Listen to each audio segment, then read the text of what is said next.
Ahojte, vítam vás pri tejto recenzii Bojedy 5600W kolobežky, elektrokolobežky, ktorú môžete kúpiť na Banggoode za nejakých 930 €. Povieme si, či táto kolobežka, elektrická kolobežka stojí za to, či sa o to vôbec oplatí, pretože bolo za posledný mesiac dosť veľa negatívnych podnetov, recenzií a tak ďalej.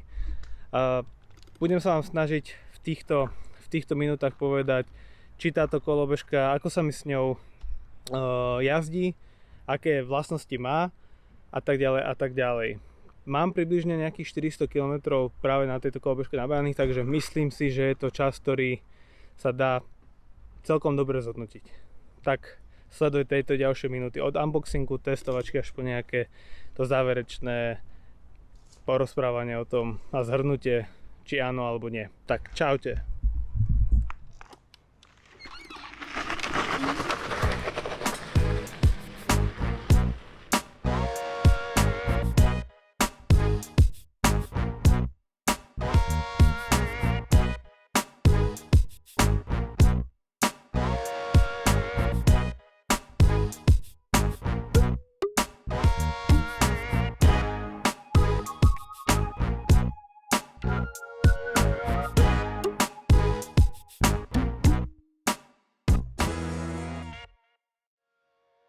Beštia Bojeda prišla z Číny bez celných poplatkov približne za 50 dní. Je to dosť, ale to čakanie sa naozaj vyplatilo. Krabica takmer nie je porušená a produkt nej vyzeral naozaj dobre zabalený. Keď som krabicu otvoril, zistil som, že všetko vyzerá byť, že je na svojom mieste. Veď posúďte to sami. S výnimkou možno sedadla, ktoré mohlo byť k niečomu pripevnené, ale veľmi nebolo. Ale nevadí to.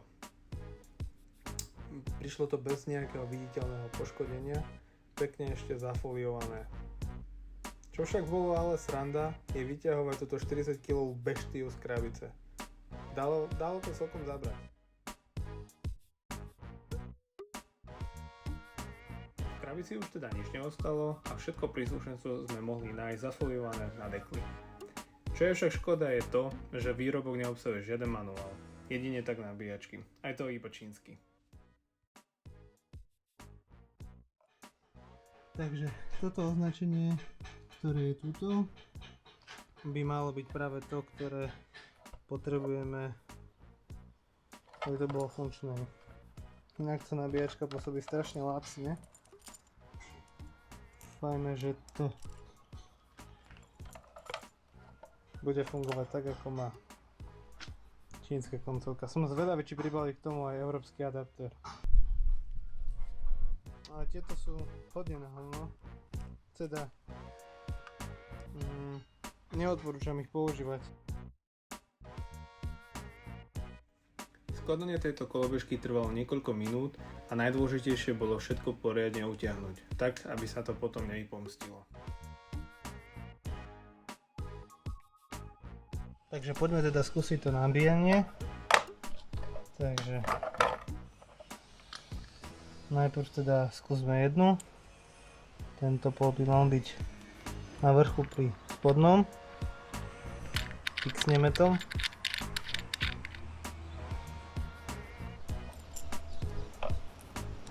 Tento opačne.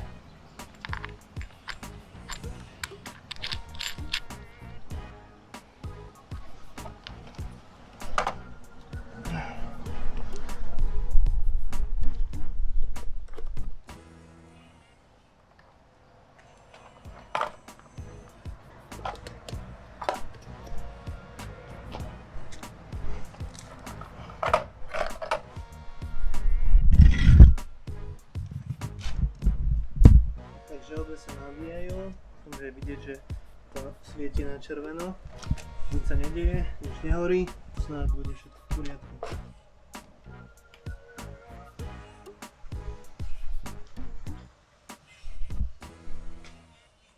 Ako som rozbalil túto kolobežku, som maturoval zhruba asi 10 minút nad tým, ako ju vôbec zapnem, pretože nie je to také jednoduché, ako to vyzerá. Dostanete dvojicu takýchto alarmov, kde každý tlačidlo má nejaký ten svoj význam. Tak na to, aby sme ju odblokovali a zapli, potrebujeme stlačiť tento blesk. Nie som si istý, či to pôjde teraz bleskom. Nie, takže musím ju odblokovať takto, stlačiť blesk, ale dlhšieho toto a až potom sa to kolobežka zapne. Keď ju chcem vypnúť, môžem vypnúť ju takto, pod dlhším podržaním vypínacieho tlačidla, alebo jednoducho ju zamknem. A ak ju budem chcieť ukradnúť, tak by to malo potenciálne odradiť zlodeja k tomu, aby to nerobil. Tak, teraz som ju odomkol, ale stále ju nemôžem zapnúť. Musím stlačiť dlhšie, na asi 1,5 sekundy to posledné tlačidlo blesku, až tak zapnúť. To je celá veda.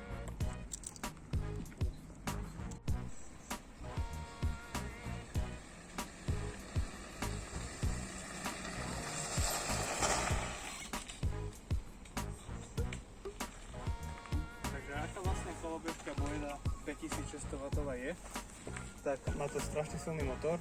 Je to 2x2,8 kW, aj keď Banggood píše, že je to 2x2,7 kW, čiže 5400 a reálne je tam 5600W. Aj batéria je väčšia, na tejto nálepke je tam napísaných 26, ale keď sme otvorili dekel, tak sme zistili, že tá batéria je až 28,6 Ah. Čiže a má asi nejakých 10 kg váhu, tak je to celkom dosť. Čo sa týka samotných vlastností tejto elektrickej kolobežky, je to niečo neskutočné. Má to silný odpich, silný výkon, niekoľko stupňov a celkovo je to naozaj cítiť, že je to niečo úplne iné ako bežná kolobežka. Či už sú to Xiaomi kolobežky, ktoré sa s týmto nedajú zrovnať, alebo sú to bežné tie strednej triedy, možno že aj Google G-Booster alebo podobné kolobežky. Táto kolobežka už je naozaj hodná aj do terénu a či už na nej budete stať alebo na nej budete sedieť, je to úplne iný pocit. Ja som osobne zvolil mať sedadlo, ale polovičku jazdy, keď niekde idem, tak stojím a sedím. Prečo to tak robím?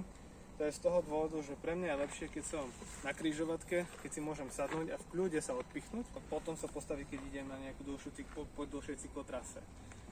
Keď si zapriem nohy tuto odčas sedadla, tak sa cítim aj stabilnejší a aj keď mám nejaký silnejší odpich, tak to so mnou nelomcuje.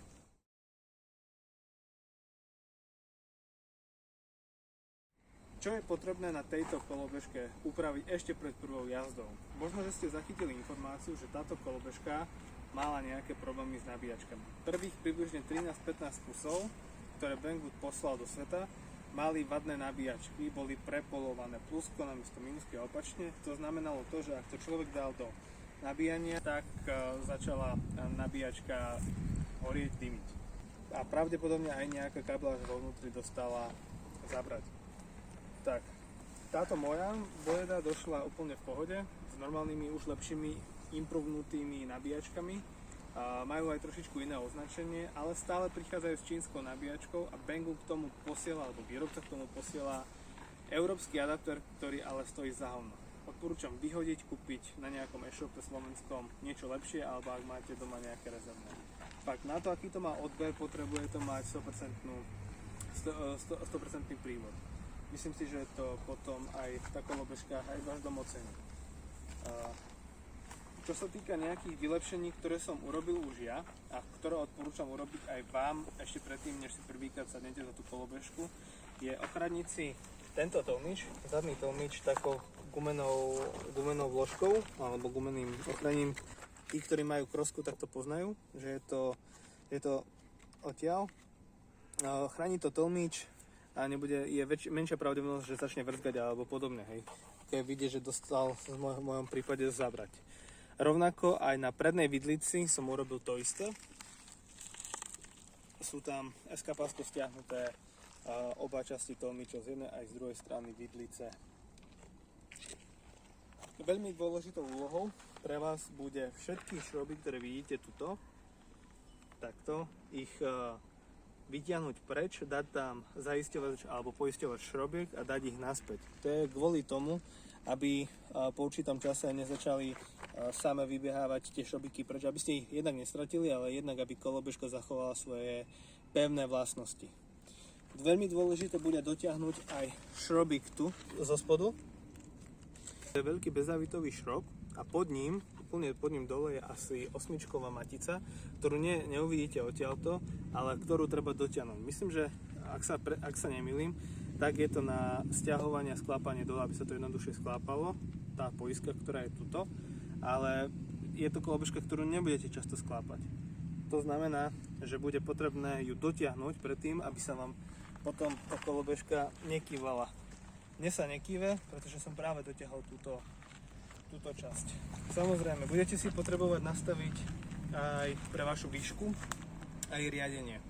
Keď si môžete dobre všimnúť, tak ja už som zmenil alebo vymenil, dal som nové riadidla, aj predstavetné riadidla, a to z toho dôvodu, pretože ten sklápací mechanizmus, ktorý mala tá kolobežka od výroby, strašne vrčal a mal obrovskú vôľu a nebolo to veľmi príjemné.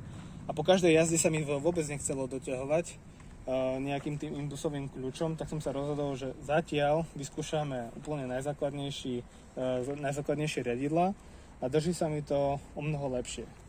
Čo sa týka predstavca, ten som zvolil preto nový, pretože pri dávaní týchto nových riadidiel mi pukla vpredu časť, ktorá sa zakrúcala.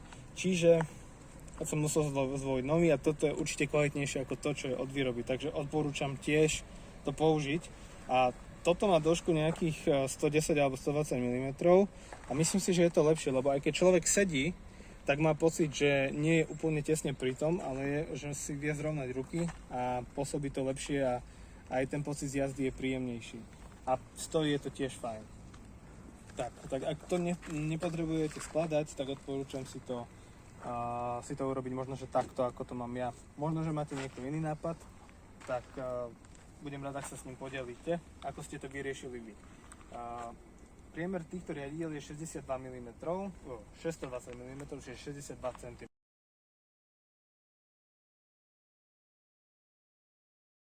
Čaká ma predĺženie ešte blátnika, výmena zadného tlmiča za odolnejší, pretože čo sa mne nepáči na tejto kolobežke je, že keď si sadne, tak už je takmer, nie je úplne na doraz, ale je takmer pred dorazom.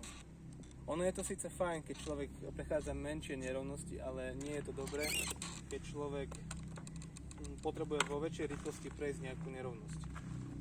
A tým pádom podľa môjho názoru trpí aj vo vnútri celá tá kabeláž a tak ďalej. Čo bude nutné ešte spraviť je to, že bude potrebné prekablovať motory. Oba motory majú poddimenzované káble a izoláciu. Sú kryté približne milimetrovým káblikom, ktorý má asi milimetrovú izoláciu. A ten výkon, ktorý táto kolobežka má, nestačí na to, aká je vo vnútri tá hlavná kabeláž, ktorá smeruje od motora priamo k tej kabeláži, ktorá tam vedie ku kontrolerom a k batérii. To bude potrebné rozhodne zmeniť. Teraz si povieme, aké dobré a zlé vlastnosti má táto kolobežka. Dobré vlastnosti je to, že je ergonomicky veľmi príjemne nastavená, sedadlo prúži perfektne, trošku vrzga, ale možno, že sa to bude dať vyriešiť nejakou tou vazelínou, aby to vrzgalo menej. Pri prechádzaní menších nerovností je úplne fajn. Pri prechádzaní väčšími nerovnosťami je cítiť, že to ide na dorost, takže bude pravdepodobne potrebné vymeniť aj olej do týchto tlmičov. Má skvelé svetlá, ktoré tieto svetlá majú 3 režimy. Majú silný, stredný a potom, neviem, či to bude vidieť, toto je silný, ale počas dňa to nie až tak vidieť. Toto je slabšia odozva a toto je taký stroboskop. Približne, ak si to dáme, ak tie svetlo nastavíme úplne rovno, tak je to osvetlenie až zhruba na úrovni možno, že nejakých 300 metrov dopredu, takže je to naozaj dosť, ale majte na pamäti to, že oslepíte oproti idúce buď auta, cyklistov, chodcov, psov, zverí, hocičovej. Takže to nemusí byť úplne dobré. Dobrou vlastnosťou je to, že na tomto displeji sa dá meniť veľa vecí. Dá sa tam nastaviť povedzme priemer kolies, aby vám kilometre rátalo lepšie. Poviem príklad, keď som skúšal maximálku, tak displej mi ukazoval 90 km za hodinu, ale aplikácia mi ukazovala 78 km za hodinu. V podstate bol tam dosť veľký skok.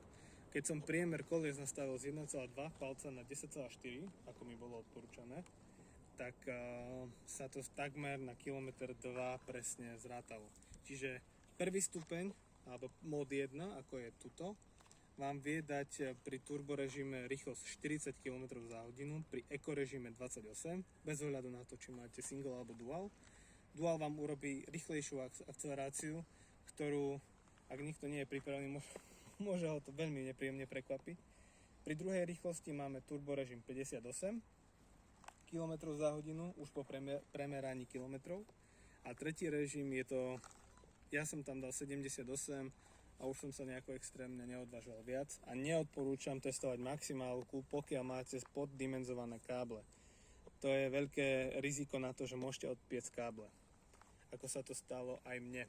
A vtedy sme museli trošičku urobiť korekciu v kábloch, ale aj tak ma ešte stále bude čakať pravdepodobne prekablovanie káblov na oboch motoroch. Najmä na zadnom, ktorý pravdepodobne najčastejšie budete použiť.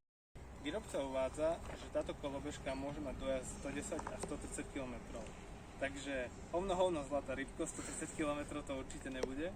Jedine, že sa tu posadí alebo postaví 50-kilový človečik, nejaký možno priemerný Číňan alebo Číňanka a pôjde vyslovene na eco režime celý čas po rovine. Vtedy by ste mohli dať tých 130 km. Ja so svojou váhou plus minus 100-105 kg a výškou 190 cm som dal plus minus 70 km dojazd, kde som išiel na jednotke a dvojke stupni, ale prevažne som išiel v eco režime na prvom stupni. A pri tom dojazde 70 km som testoval aj povedzme aj rozjazd do kopca, z kopca, maximálku na druhom, treťom stupni a tak. Ale podarilo sa mi tam dať 70.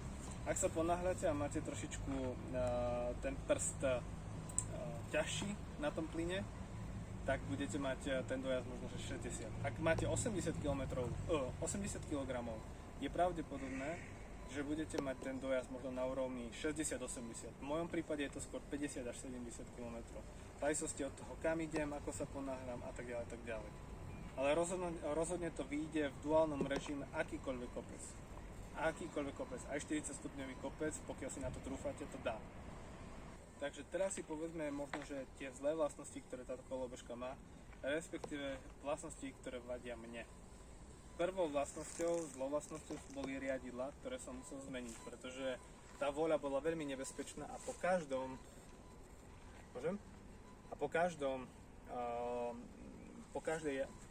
každej jazde som musel doťahovať impulsovým kľúčom riadidla, aby sa proste nehýbali. Na čo doplatili pravdepodobne aj ten predstavec, ktorý sa utrhol z prednej časti, ktorý som taktiež musel kúpiť za nový a verím, že teraz to bude lepšie. A ten, ktorý som kúpil, je určite kvalitnejší ako ten, ktorý od výroby. Ten od výroby je hodne nekvalitný. To je môj názor. Druhou vecou, toto je prvá zlá vlastnosť. Druhá zlá vlastnosť, nie je to ani vlastnosť, ale treba si všetky skrutky skontrolovať, všetky matice podoťahovať, ale nie úplne, potrebujete ich dotiahnuť možno nejakých 5-6 Nm plus minus, tak, aby ste pred prvou jazdou mali všetko skontrolované. Zaberie vám to chvíľku, ale rozhodne to stojí za to, ako potom po nejakých 400-500 km sa diviť, že mám uvoľnenú polovičku kolobežky a možno, že mi už aj niečo vypadne. To sa aj reálne môže stať, ak si na to nedáte pozor. Treťou vlastnosťou, alebo tretím trošku horším prípadom sú tie ochranné tých tlmičov. To jednoducho potrebujete si kúpiť minimálne provizorne to nejakým sáčkom utiahnuť, ale odporúčam vám práve ten gumený nastavec, ktorý tam je, ja tomu hovorím husí krk, ktorý vám určite zachráni ten tlmič pred tým, aby sa mu niečo stalo vážnejšie. Aj keď ja ho budem meniť za trošičku pevnejší, odolnejší, aby som tak nesedel, pretože pri mojej váhe bude to, a pri váhe ľudí nad 100 kg je myslím si, že veľmi dôležité vymeniť tento tovnič. Ďalšou vlastnosťou je táto protišniková podložka, ktorá má asi 10 cm. Celkovo má táto podložka, alebo ten dekel nejakých 28 cm. A ak si na to sadnem, tak nohy mám trošku inak mimo toho protišmikového podstavca.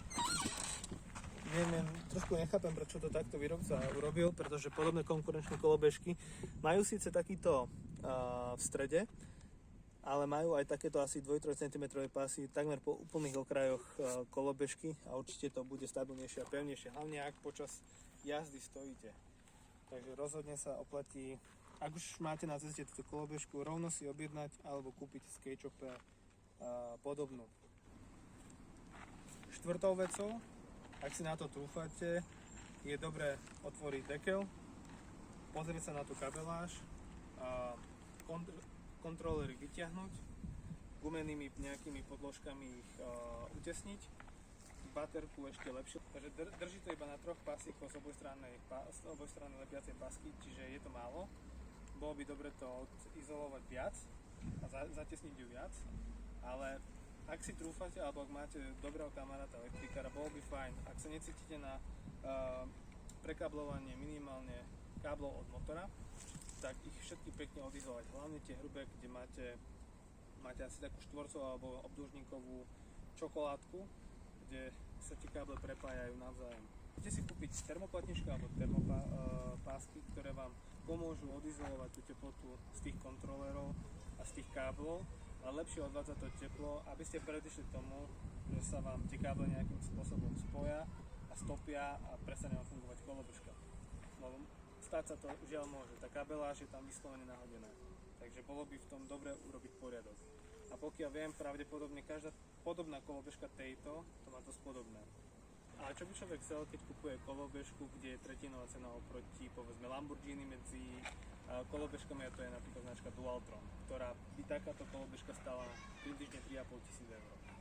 Takže je to kompromis, človek si musí povedať, že či áno alebo nie. Ešte predtým, než si to zhrnieme dokopy, tak musím vás len upozorniť na to, že táto kolobežka v balení nemá žiaden manuál. To znamená, že žiaden manuál na nabíjanie, žiaden manuál na poskladanie, žiaden manuál na displej.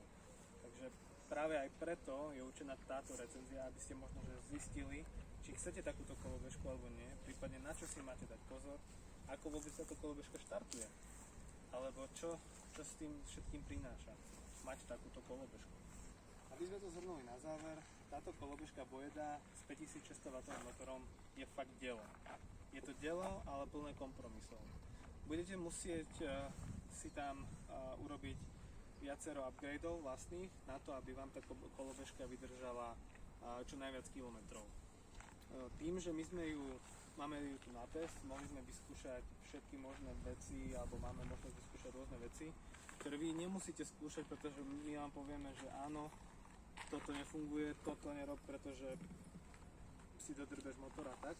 Na tých 930 eur to naozaj nie je zlá kolobežka, ale ak by som si mal vybrať na budúce, čo si mám kúpiť, tak by som asi doplatil približne 20 eur a kúpil by som trošku ťažšiu, ale možno že lepšie stávanú kolobežku Laoty ES18, ktorá má predsa len väčšiu kapacitu batérie, oproti 28,6 Ah má 31,2 Ah batériu, má zadné svietenie, zadné smerové svetlo lepšie vyriešené ako má táto kolobežka a vychádza s anglickým manuálom a pravdepodobne vyzerá, že aj lepšie použité riadidlá alebo lepšie použité materiály riadidiel. Pravdepodobne ju budeme testovať, ale potrvá to ešte nejaký čas, pokiaľ nám príde aj tá Laoty ES18. Na tejto kolobežke sa mi strašne páči dizajn. Tá biblica, ktorá je vpredu, je naozaj podľa môjho názoru veľmi dobre spravená. Celý ten dizajn kolobežky sa mi veľmi páči, okrem toho LED podsvietenia. To LED podsvietenie tam vôbec nemuselo byť, pretože je podľa môjho názoru náchylné na to, že sa s ním niečo stane. Pevne veríme, že vás táto recenzia bavila, pevne veríme, že vám táto recenzia pomohla a ďakujeme vám, že ste nás sledovali pri tejto recenzii. Nezabudnite nás sledovať na Facebooku, Instagrame, na YouTube, aby sme vám mohli priniesť aj v budúcnosti aj ďalšie takéto a podobné recenzie. Čau!